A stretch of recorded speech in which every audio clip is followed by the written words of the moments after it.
কেন ধর্ষণ বাড়ছে এটা তো আমি এখন বলতে পারবো না। বিভিন্ন শিক্ষা প্রতিষ্ঠানে যে আপনার নারীর প্রতি সহিংসতা, হয়রানি, এই সমস্ত ক্ষেত্রে একটা আলাদা স্পেশাল সেল করা, আমি ওনাদের বলেছি এই সংক্রান্ত হাইকোর্টের একটা আইন আছে অলরেডি, হাইকোর্টের একটা রায় আছে। সেই রায়ের আলোকে শুধু শিক্ষা প্রতিষ্ঠান আর কাজের জায়গাতে না, রাস্তাঘাটে আমাদের মেয়েরা যেন উত্ত্যক্ত না হয়, হয়রানির শিকার না হয়, সেরকম একটা কম্প্রিহেন্সিভ আইন করা। এটা একদম সিরিয়াসলি, একদম কথা দিয়েছে, এটা সিরিয়াসলি চিন্তা করব। হাইকোর্টের যে আদেশ আছে সেই আদেশের অবলম্বনে আর একটু জোরালো ভাবে আইনটা করার কথা চিন্তা করব, চেষ্টা করব। আমি ওনাদেরকে জানিয়েছি আমরা কিছু কিছু আইনগত পদক্ষেপ নিচ্ছি। একটা আপনাদের অলরেডি আমি বলেছি, তদন্ত বিচারের ক্ষেত্রে সময় কমিয়ে আনা, তারপর উপযুক্ত ক্ষেত্রে বিচারক যদি প্রয়োজন মনে করে ডিএনএ ল্যাবের কোন পরীক্ষা ছাড়াই মেডিকেল টেস্টের ভিত্তিতে, সাধারণ মেডিকেল টেস্টের ভিত্তিতে এবং পারিপার্শ্বিক সাক্ষ্যের ভিত্তিতে বিচার কাজ করবেন যদি বিচারক উপযুক্ত মনে করেন। এই ধরনের বিধান আমরা রাখার কথা চিন্তা করেছি।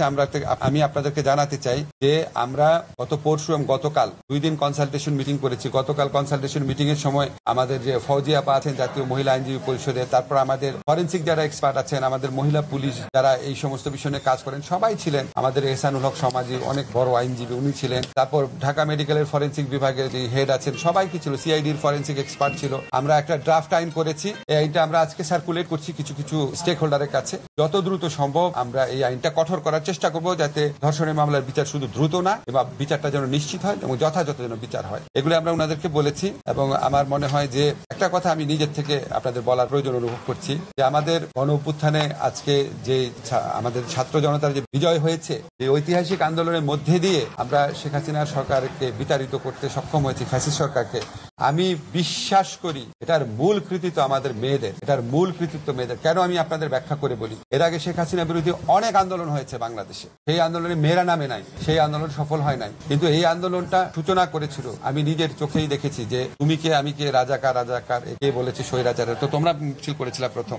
এবং যখন একটা মেয়ে যখন নেমে আসে, তখন তার বাবা মা নেমে আসে। একটা ছেলে নামলে তার বাবা মা নামে না, একটা মেয়ে নামলে তার বাবা মা নেমে আসে। এবং আজকে এই মেয়েদের অর্জিত বিজয়ের পরবর্তী দেশে আজকে আমাদের মেয়েদেরকে যেভাবে আক্রমণ করা হচ্ছে বিভিন্ন গোষ্ঠীর থেকে, এবং যেভাবে ধর্মের অপব্যাখ্যা দিয়েও তাদের উপর আক্রমণ করা হচ্ছে, আমরা এটার বিরুদ্ধে জিরো টলারেন্স নীতি গ্রহণ করেছি। এর আগে আপনারা দেখেছেন আমাদের সরকারের পক্ষ থেকে বলা হয়েছে যে আমরা কোনোভাবেই কোনো অজুহাতে কোন রকম মরাল পুলিশিং করার দায়িত্ব কোনো নাগরিককে দেওয়া হয়নি। বাংলাদেশের কোনো আইনে এই অধিকার কাউকে দেওয়া হয় নাই। মরাল পুলিশিং যদি কারো করতে হয় নিজের উপর করেন, নিজেকে জিজ্ঞেস করেন আপনি মিথ্যা কথা বলেন নাকি, আপনি গীবত গান নাকি, আপনি নারীর দিকে খারাপ চোখে তাকান কিনা, আপনি ঘুষ খান নাকি, দুর্নীতি করেন নাকি, আপনি গেস্ট রুমে বা অন্য কোথাও গণ নির্যাতনে জড়িত ছিলেন কিনা, ইসলামের যে 5টা ফরজ আছে সেটা আপনি পালন করেন কিনা। এই মোরাল পলিসি নিজের সাথে আগে করেন, তারপর অন্যের উপর মাতবরি দেখাতে এসেন। এটা হচ্ছে আমার সাধারণ নাগরিক হিসাবে যারা আমাদের মেয়েদেরকে রাস্তাঘাটে বিভিন্ন জায়গায় সাইবার স্পেসে যারা বিভিন্ন ভাবে উত্ত্যক্ত করছেন, তারা আগে নিজের প্রতি মোরাল পলিসিং করবেন,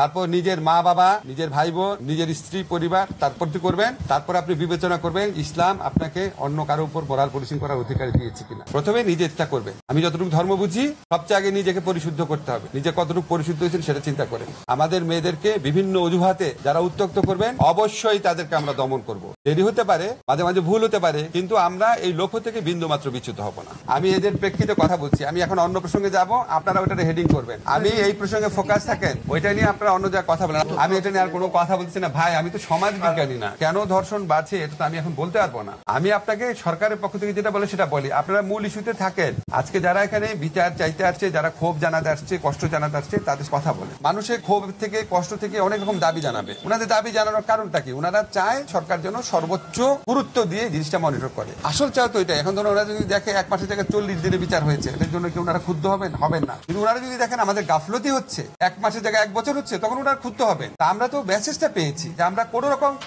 অযথা কালক্ষেপণ বিন্দু মাত্র যেন না হয়, সেটা আমরা একদম কথা দিচ্ছি এখানে।